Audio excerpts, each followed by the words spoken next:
Querido amigo, hoje o nosso objetivo é estudarmos os capítulos 21 e 22 de 2 Samuel. Como já disse, estamos chegando no final deste livro tão bonito, com tantas lições. No capítulo 21, temos o início de um apêndice da história da família real, que vinha sendo relatada desde o início do livro e que continuará nos livros que nós vamos estudar a seguir, que são os livros dos reis. Entretanto, nesses capítulos 21 até 24, até o final do livro, nós vamos ver em funcionamento a aliança estabelecida entre Deus e o seu povo. A lealdade e a aliança opera com julgamento e com graça também para manter uma nação normalmente autodestrutiva. Israel era normalmente autodestrutivo porque sabia que se pecasse, a mão de Deus viria sobre a nação para os disciplinar, enfrentando o quê? As mais sérias dificuldades. Porém, normalmente, Israel pecava contra Deus. Por isso, então, esse desejo, talvez mórbido, de uma autodestruição. Não conseguiam ficar longe do pecado, não conseguiam viver uma vida correta diante do Senhor. A narrativa desses acontecimentos podem pertencer até a outros períodos da história de Davi, mas eles ampliam a percepção que devemos ter dos problemas que Davi teve que enfrentar na consolidação e na condução do reino de Israel. Era um povo difícil. E especialmente no capítulo 21, nós vamos encontrar a aliança divina em funcionamento, de um lado julgando a nação por sua má conduta, mas por outro lado sendo graciosa ao conceder vitórias significativas sobre os inimigos de Israel, aqueles inimigos anteriormente imbatíveis. Diante desse quadro, então, eu considero esse o melhor título para este capítulo. Andando na justiça divina. Andando na justiça divina. Quando andamos baseados na justiça divina, mesmo que tenhamos que enfrentar a disciplina do Senhor, devemos saber que ela é para o nosso bem. Mas, além disso, devemos saber também que, ao mesmo tempo em que Deus é justo, Ele é amor. E, sendo um Deus de amor, Ele nos trata baseados na sua graça. Por isso, o desafio que o texto nos traz e que devemos aplicar em nossas vidas pode ser percebido através da seguinte afirmação: agir baseados na justiça de Deus deve ser o parâmetro para a compreensão da vida. Eu repito, agir baseado na justiça de Deus deve ser o parâmetro para a compreensão da vida. Esses 22 versos do capítulo 21 vão nos apresentar 5 ações que devemos desenvolver com base na compreensão da justiça de Deus. A primeira ação que deve ser feita é compreendermos a disciplina do Senhor. Versículos 1 a 6. Aqui temos uma passagem muito curiosa. Houve uma grande fome que assolou a terra de Israel nos dias do rei Davi. A razão por que Deus permitiu que isso acontecesse serve de lição para nós ainda hoje. Você deve se lembrar que no tempo da entrada de Israel na Terra Prometida, os gibeonitas enganaram Josué para que não morressem. Eles fizeram uma aliança naquela ocasião, eles fizeram um tratado de paz, um acordo com Israel. Naqueles tempos antigos, os acordos eram invioláveis. Eles guardavam os tratados de uma maneira muito segura, guardavam todas as alianças. Os tratados eram mais do que folhas de papel, não podiam ser quebrados. Infelizmente, hoje, é muito diferente. As nações se sentam às mesas de conferências de negociações, formulam seus tratados de paz, assinam outros tratados, outros acordos em diversas áreas, mas quase nunca respeitam esses tratados. Não observam aquilo que decidiram. E o pior é que isso muitas vezes acontece nas nossas igrejas, nas nossas comunidades. Por isso as relações entre os povos se tornam cada vez mais insustentáveis. Por isso a relação, muitas vezes, dentro das nossas comunidades se torna insustentáveis. Naqueles dias remotos, as alianças eram respeitadas. Mas o tratado que foi feito entre Josué e os gibeonitas, ele tinha sido quebrado por Saul. Provavelmente no período que inclui 1 Samuel capítulo 13. Saul, que tinha inclusive vínculos familiares com a cidade de Gibeon, quebrou o tratado. E o castigo veio através de 3 anos de seca, mas só que no tempo do reinado do rei Davi.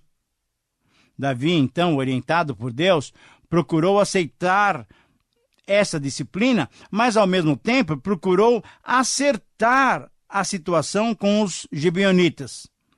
Deus não se esquecera daquela quebra que tinha sido feita pelo rei Saul, mas o rei Saul era rei de Israel, portanto, Israel agora estava sofrendo as consequências. O pecado cometido por uma autoridade pode, muitas vezes, afetar toda a comunidade. Você se lembra do pecado de Acã? Esse pecado de Acã, lá em Josué 7, fez com que Israel todo fosse derrotado. Esses 3 anos de fome que Davi estava agora enfrentando na liderança da nação de Israel, tinha sido cometido por Saul. É importante, então, percebemos que a nação toda sofre as consequências dessa falta de cumprimento do acordo feito. Muitas vezes, uma nação sofre pelo erro das suas autoridades, dos seus governantes. Muitas vezes, uma comunidade sofre pelo erro dos seus líderes, dos seus pastores. Um pecado ou erro de um presidente pode trazer consequências muito duras à nação depois de muito tempo. Um pecado ou um erro cometido pelas nossas autoridades eclesiásticas podem trazer consequências para as nossas comunidades. Sofrem sem saber muitas vezes o porquê, porque lá no passado alguém se desviou dos caminhos do Senhor. Davi então descobriu que os gibeonitas não queriam nem ouro nem prata, mas queriam 7 descendentes de Saul, um número que simbolizava a totalidade, para que fossem mortos na cidade em que Saul tinha morado, isso é, em Gibeá de Saul. Fizeram isso, os gibeonitas queriam essa atitude porque eles estavam respeitando uma lei de Israel. Veja, interessante isso daí. Uma lei que o Senhor tinha dado a Israel em Números 35, 31 a 33, era a lei da culpa de sangue. Entendendo então que o pedido dos gibeonitas era justo, Davi concordou com o pedido deles, demonstrando para nós como é a vida de alguém que se baseia na justiça divina. Mesmo que sejamos criticados ou mal entendidos, agir com base na justiça divina é o correto. E é aquilo que Deus requer de cada um de nós. A segunda ação que deve ser feita quando compreendemos a justiça divina é entregar os culpados nas mãos de Deus. Versículos 7 a 9. E nesses versículos nós vemos exatamente isso Davi fazendo. Enquanto Saul tinha quebrado uma aliança, Davi poupou a vida de Mefibosete, filho de Jonatas, mantendo o seu compromisso anteriormente estabelecido com Jonatas. Ora, nesses 2 episódios nós encontramos o quê? Mais uma vez um contraste entre Saul e Davi, de como procediam esses 2 homens. Um ainda vivendo uma vida totalmente controlada pelo seu ego, e o outro, Davi, vivendo uma vida dependente de Deus, obedecendo a Deus. Embora esse seja um texto um tanto pesado, mostra-nos uma lição muito importante que às vezes é esquecida. Deus continua sendo juiz de todos os homens, de todos os povos. Deus não está ausente do mundo. A sua poderosa e justa mão está sobre todos os povos, sobre cada um de nós. A terra toda continua sujeita ao julgamento de Deus. O apóstolo Paulo nos advertiu dizendo: considerai, pois, a bondade e a severidade de Deus, lá em Romanos 11. Deus é amor, mas ele é também justiça. Assim foram mortos os 2 filhos de Saul, que nasceram de Rispa, e mais 5 netos de Saul, nessa morte causada pelo pecado do seu antecessor, Saul. Davi então entregou esses homens e eles morreram nas mãos dos gibeonitas. Que possamos agir corretamente, evitando assim, querido amigo, dissabores para os nossos futuros descendentes. A terceira ação que deve ser feita é compreendermos a tristeza e o respeito pelos mortos. A atitude de Rispa, nos versículos 10 a 14, foi marcante. Ela tinha perdido 2 filhos em consequência dos pecados de Saul. E com essas mortes todas, a família de Saul praticamente estava sendo riscada do meio de Israel. Porque, como tinha sido revelado através de Samuel, nenhum descendente de Saul foi mais mencionado.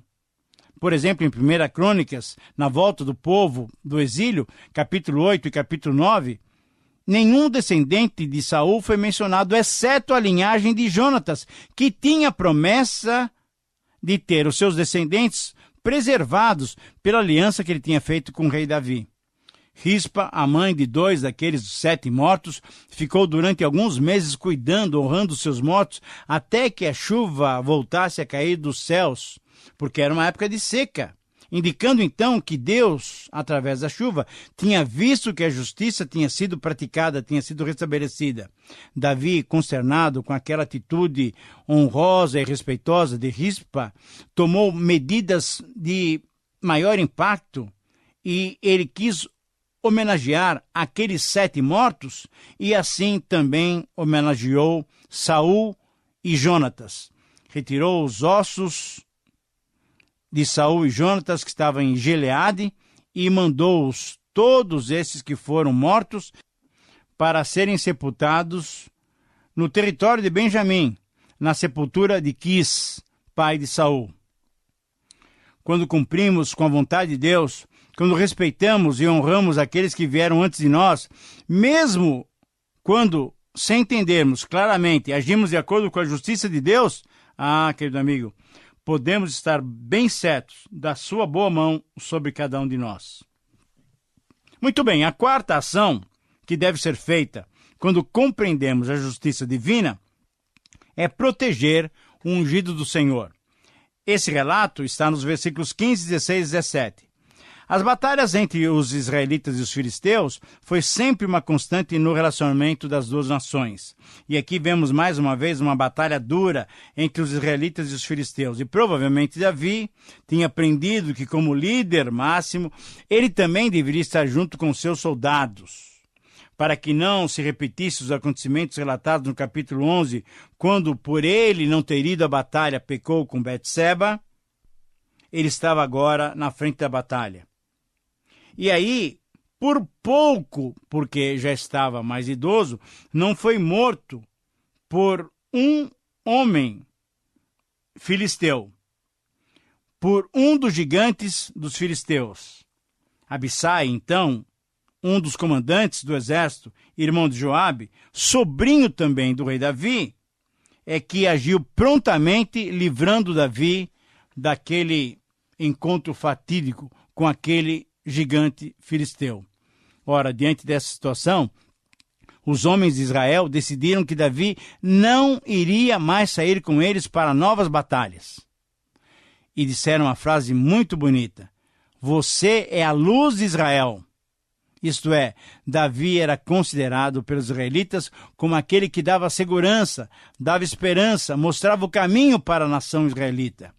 A vida e as ações do rei é que davam estabilidade à nação. Ao dependermos de Deus e agirmos conforme a sua justiça, nos tornamos bênção para aqueles que nos cercam. A quinta ação que deve ser feita é percebermos que só pela graça divina obtemos vitórias significativas. Versículos 18 a 22. Nos últimos versos desse capítulo, temos a descrição de mais 3 batalhas contra os filisteus. Saf foi morto por Zibecai. Golias, no hebraico, Lami, provavelmente era um irmão do Golias morto por Davi. Esse daí foi morto por Elanã. Jonatas, filho de Simeia, sobrinho de Davi, matou mais um gigante filisteu, que tinha, olha só, 6 dedos em cada uma das mãos e 6 dedos em cada um dos seus pés.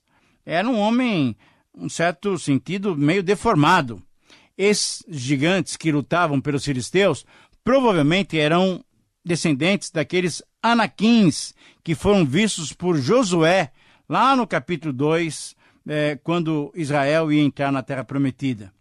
Nós também temos que vencer os nossos gigantes espirituais, os nossos inimigos espirituais, pelo poder da fé, pelo poder da palavra de Deus, pela fé no Senhor Jesus Cristo. Como Davi e o exército de Israel foram vitoriosos contra esses gigantes, nós temos gigantes pela frente e só os venceremos pela fé no Senhor, pela fé na palavra do Senhor, pela oração. Que o Senhor nos abençoe nesse sentido. Ora, diante desse quadro tão inspirador como esse, em que percebemos que quando agimos baseados na justiça de Deus, obtemos as suas bênçãos, nós podemos olhar então para o capítulo 22 e encontrarmos um cântico especial de autoria de Davi. Davi, como que revisando a sua vida, uma vida de duras batalhas, mas de grandes vitórias, porque o Senhor lhes concedera, Davi faz um hino bonito, um lindo hino, que está no livro dos Salmos, é o Salmo número 18. Se você quiser conferir, você vai ver pequenas diferenças apenas entre o capítulo 22 de 2 Samuel e o Salmo 18. Eu sugiro, então, como título para esse capítulo, um hino de louvor a Deus. Um hino de louvor a Deus. A gratidão a Deus, o reconhecimento da sua boa mão sobre nós e a expressão pública de louvor a Deus se via constantemente na vida de Davi. Por isso, podemos dizer que o desafio desse capítulo para nós é o seguinte: todo homem que teme a Deus louva ao Senhor pelas suas maravilhosas bênçãos. Eu repito, essa é a frase que sintetiza o capítulo 22 e que deve ser aplicado às nossas vidas. Todo homem que teme a Deus louva ao Senhor pelas suas maravilhosas bênçãos. E nesse hino de louvor que Davi compôs, nós vamos encontrar 5 motivos pelos quais devemos louvar o Senhor. Nós vamos encontrar 5 motivos para oferecermos o louvor a Deus, só a quem é devido. O louvor só é devido ao Senhor. Quais são os motivos, então, para louvarmos ao Senhor? Vamos ver. Em primeiro lugar, louvamos a Deus por sua segurança, pela libertação, pela salvação que Ele nos dá. Versículos 1 a 4. Em consequência dos ataques dos seus inimigos e também em consequência dos seus próprios erros e pecados, Davi, lembrando dos perigos pelos quais ele passou, pelos problemas, pelas aflições que ele tinha sofrido, louva a Deus através dessa passagem. Louva a Deus pelo seu livramento, pela sua segurança. As 7 palavras que Davi utiliza para descrever a boa mão de Deus são palavras marcantes. Veja só, Ele é rocha, Ele é cidadela, Deus é libertador, Deus é rochedo, Ele é um lugar de refúgio, o Senhor é o nosso escudo e o nosso baluarte. São 7 palavras que descrevem o nosso Deus. Pela salvação que Deus proporciona ao seu servo, Ele é digno de ser louvado. Que tenhamos, querido amigo, esse mesmo sentimento e reconhecimento que Davi teve em relação à segurança que Deus nos oferece. Em segundo lugar, louvamos a Deus por sua proteção, pela sua libertação contra os nossos inimigos. Nos versículos 5 a 20, Davi descreve com capacidade de um poeta as suas dificuldades: ondas de morte, torrentes de impiedade, cadeias infernais, tramas de morte, angústia. Essas foram aflições de Davi, mas por todas elas o Senhor o fez passar por cima, livrou-o de todas elas. Deus vem em nosso socorro e estende-nos a mão. Deus livra-nos dos nossos inimigos, que são muitas vezes mais poderosos que nós. O amor de Deus pode ser experimentado por todos e por cada um de nós. Espero que essa também seja a sua experiência. Em terceiro lugar, louvamos a Deus porque podemos reconhecer nele um sentimento de justiça, um sentimento de amor. Louvamos a Deus, veja só, porque Ele reconhece na nossa vida o esforço que temos de ter uma conduta correta. Agora, você deve se lembrar que Paulo disse lá em 1 Coríntios 15:10, pela graça de Deus eu sou o que sou. Deus, pela sua graça, usou seu servo e lhe deu-lhe vida de santidade, de pureza. Toda virtude ou qualidade espiritual que nós tivermos, nós temos que reconhecer, é fruto da graça e da misericórdia de Deus em nossas vidas. Devemos sempre nos lembrar que Deus deseja para nós integridade, benignidade, bondade, pureza e humildade. E nós precisamos nos lembrar também que essas características acontecem em nossas vidas apenas pela graça de Deus. Em quarto lugar, louvamos a Deus, nos versículos 31 a 46, pelas vitórias que Ele nos concede. Davi descreveu como Deus era o seu escudo, o seu rochedo e a sua fortaleza.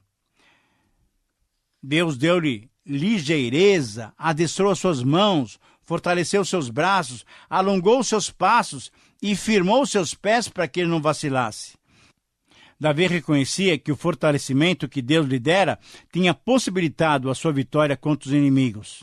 Davi, então, usa uma linguagem mais dura, um tanto violenta, até vingativa contra os seus inimigos, querendo que eles todos sejam fulminados. E assim também deve ser a nossa reação contra os nossos inimigos espirituais. Não podemos conviver com eles. Têm que ser eliminados e serão eliminados pelo poder de Deus atuando em nossas vidas. E finalmente, finalizando o nosso programa e o capítulo 22, em quinto lugar, louvamos a Deus por sua fidelidade e por sua bondade. Nos versículos 47 a 51, vemos essas afirmações de Davi.